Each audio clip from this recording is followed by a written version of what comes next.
O que você faria se de repente possuísse o corpo de uma personagem não tão principal assim, mas primordial para a história que você mesmo escreveu? Vocês se lembram que paramos no momento icônico, incrível e memorável do Siegren impedindo a Fiona o encontro a dois? Pois é, a menina não hesita em aceitar, e então 2 dias depois ela desce as escadas pensando que aquilo parecia um encontro e não acreditando na situação. Claro que não deve ser isso, né? Na porta, o Siegren, belo como sempre, está esperando ela. E Fiona pergunta como ele conseguiu vir até ali. Porque provavelmente os membros da família real têm que escapar do castelo usando passagens secretas como nos livros e filmes. Siegren diz que não faria isso tendo a entrada normal, e ele não trouxe nenhum guarda, pois seria um incômodo. Seria uma pobre alma destinada a segurar vela se ele tivesse ido. Como sempre, o Siegren percebe que os pensamentos dessa garota estão indo pelo caminho errado. Enquanto somem na carruagem, ele recorda que não consegue parar de pensar naquilo como encontro e por isso está ansioso. Assim que entra o Natal Feira Noturna, a Fiona fica maravilhada com tudo e sente que devido à multidão seria ruim se eles se perdessem. Logo ela segura a mão do Siegren, pensando que mesmo que não seja um encontro, não tem problema em fazer aquilo. Coitado do Siegren, ele mal consegue fazer contato visual. Será que é porque ele tem vergonha de repetir algo que eles mantinham na infância? Acho que não, porque quando sugerem que ele solte a mão, ele nega rapidamente. Ele a puxa pela mão e diz que não tem problema nenhum de estar de mãos dadas. O problema real é ele mesmo. Fiona fica confusa e não entende. Ele jura que irá explicar melhor quando se despedirem. Agora é hora de se divertir no festival. Fiona fica bebendo suco e um cara chega chamando de bela dama e perguntando se está sozinha. Siegren tinha ido comprar comida, mas antes que o fanfarrão pudesse encostar um dedo na feiticeira, o príncipe aparece e empurra o civil, anunciando que está com ela. Pobre do cidadão, e viva a felicidade da Fiona, que está impressionada por seu rosto chamar a atenção na capital. Não só na capital, querida. Em Halo tinha alguém culpado por ela não ser popular também, né? O Siegren diz que não está se divertindo nada, e Fiona aponta para um show que está começando na praça. Uma dançarina está se apresentando lindamente, e a mãe de Siegren também era artista. Ela pede para verem o espetáculo e o menino concorda. Enquanto assistem tudo, a garota sente um alívio em seu peito, já que parece que Siegren também está se divertindo. Depois daquela noite agradável, eles voltam para o palácio e o Siegren está quase tendo que derrubar a menina da carruagem. Ela está cambaleando tanto que ele até ajuda a menina a descer dela. Todavia, antes que se despeçam, Fiona fala que ainda não ouviu uma resposta sobre qual era o problema com ele, mencionado enquanto andavam de mãos dadas. O Siegren não quer falar, pois acha que ela não se lembrará da resposta no dia seguinte. Mas Fiona insiste que está bem acordada. Então ele entrelaça seus dedos nos dela e fala que aquilo é um problema, porque se ele pega sua mão, diferente dela, acaba pensando em outras coisas. Eu também penso, você não tá sozinho não, menino. Siegren diz que sente vontade de abraçá-la e tocá-la, e depois disso ele começa a aproximar o rosto dela vagarosamente. Enquanto os fãs surtam, a Fiona está pensando que aquilo realmente é um beijo, mas antes que tudo possa se concretizar, os dois batem com a cabeça uma na outra e o príncipe manda ela se acalmar. Parece que no fim não era um beijo. Guardem os rojões, galera! A Fiona então pergunta se ele tem vontade de fazer aquilo e isso com ela no sentido carnal da coisa. Agora finalmente estamos saindo do lugar, hein? Siegren diz que está pensando naquilo há muito tempo, mas ela não precisa fazer tudo soar tão ruim. A garota começa a dizer que talvez seja só seu instinto juvenil gritando, mas Siegren a encara e pergunta se ele parece um daqueles caras patéticos que ficam com qualquer uma, reiterando que aquilo é algo que ele sente apenas por Fiona, ninguém mais, ninguém menos que além dela. Enquanto Siegren passa a mão por seus cabelos, ela pergunta se aquilo é uma confissão e recebe a confirmação imediatamente ao ter o seu rosto segurado pelo príncipe, que diz com todas as palavras que gosta dela. Depois suas mãos passam para o ombro da menina e ele diz que pode pensar naquilo pelo tempo que quiser. Ele beija sua testa enquanto fala o motivo da confissão apressada. Ele estava com medo de que algum homem tomasse uma iniciativa antes. Não que esse homem fosse ficar vivo para ouvir resposta depois, né? Siegren dá boa noite para Fiona e sai dali. E segundos depois a menina cora e se pergunta se aquilo não é um sonho esquisito. Pois não é, diva, e se fosse seria um dos melhores. No dia seguinte, a Fiona está cheia de olheiras no café, pois não conseguiu pregar os olhos. Aquela cena que fica voltando à sua mente toda hora claramente não foi um sonho. E perspicaz como sempre, Abel pergunta se algo aconteceu entre sua filha e o Siegren na noite passada. A garota diz que não foi nada demais, e o Duque de Heilun diz que tem duas opções. Ou ela recebeu uma confissão, ou ele fez algo que a ofendeu. No caso, se for a primeira, o príncipe ainda pode conseguir sobreviver. Caso seja a outra, o Abel vai disfarçar o falecimento dele dali para o além, de forma hábil. O pai do ano, senhoras e senhores. A garota conta que foi a primeira opção, e Abel parece desapontado com aquilo. Ele fala que achou que a menina riria e agiria normal com o menino depois. Nesse caso, ela deve resolver aquele problema sozinha, antes que ele mesmo tome uma atitude drástica. Fiona do céu, não deixe seu pai fazer barbaridades com seu futuro marido. A Fiona está se sentindo péssima, e o culpado é o Siegren. Não tirou nenhum conselho que preste do Abel e não consegue parar de pensar que a essas alturas da história, a Eunice e o Siegren já deveriam estar juntos. Em vez disso, o príncipe se confessou para ela. A feiticeira se esforçou tanto pelo amor destinado dele, ficando próxima, que não pode nem perguntar por que ele não gosta de Eunice. Todavia, não entende também porque ele gosta dela. Em sua cabeça, eles eram apenas bons amigos. Para ser mais exata, somente ela queria ser amiga dele, sendo seu apoio psicológico. Numa autorreflexão, Fiona entende que fazia aquilo mais para se sentir bem consigo mesma e se aliviar da culpa de desgraçar a vida do moleque como escritora do que para ajudá-lo. Nunca foi sua intenção ter uma amizade genuína e sincera, apesar de querer mesmo a felicidade dele. Agora se sente envergonhada por Siegren se apaixonar por ela quando tem um pensamento tão hipócrita assim. Aquilo é preocupante. Se ela pensar na rota que se desdobrou à sua frente, se seguir pelo caminho original, obviamente vai sucumbir.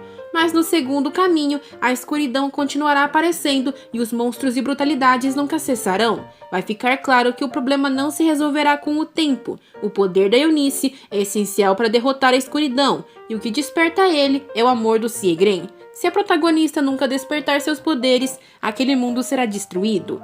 Ela se pergunta se um final onde ela não faleça é inevitável, e matuta de novo o que fará com a confissão do Siegren. Se bem que ela não ouviu nada sobre casamento, né? Será que ela deve derramar algumas lágrimas e rejeitá-lo?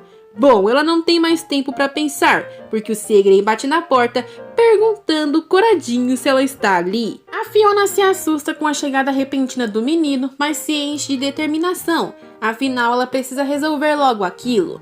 Ela vai rejeitar ele agora mesmo? Ela se arruma na frente do espelho enquanto pensa que aquele afeto do Siegren é temporário, e provavelmente é por ter recebido a atenção de uma menina pela primeira vez na vida quando eram mais jovens. Ela se pergunta quantas vezes o confundiu com suas ações, e as memórias que vêm à sua mente a assustam. Ela o deixa entrar, e apesar dele estar maravilhoso, a garota tenta se manter calma com um poker face. O Siegren fecha a porta e a tranca. O que ele vai fazer? Ele diz que ela não precisa entendê-lo mal, apenas não quer que a Belle entre quando estiverem conversando. Mas, se a Fiona estiver nervosa, ele não vai mover o músculo em sua direção. A feiticeira sabe que não precisa pensar nele de forma estranha apenas porque recebeu sua confissão. Afinal, ele é o Siegren que sempre conheceu, e agora é difícil de conversar quando ele está longe. A garota se aproxima dele e fala que a respeito de sua confissão no dia anterior. Antes que ela possa terminar, ele pergunta se algo nele a incomoda, algo que ela não gosta nele. Ela não consegue pensar em nada. Ela fala de seu rosto, mas Siegren ouve desde cedo que a garota ama o seu rosto quando eram pequenos e sua aparência.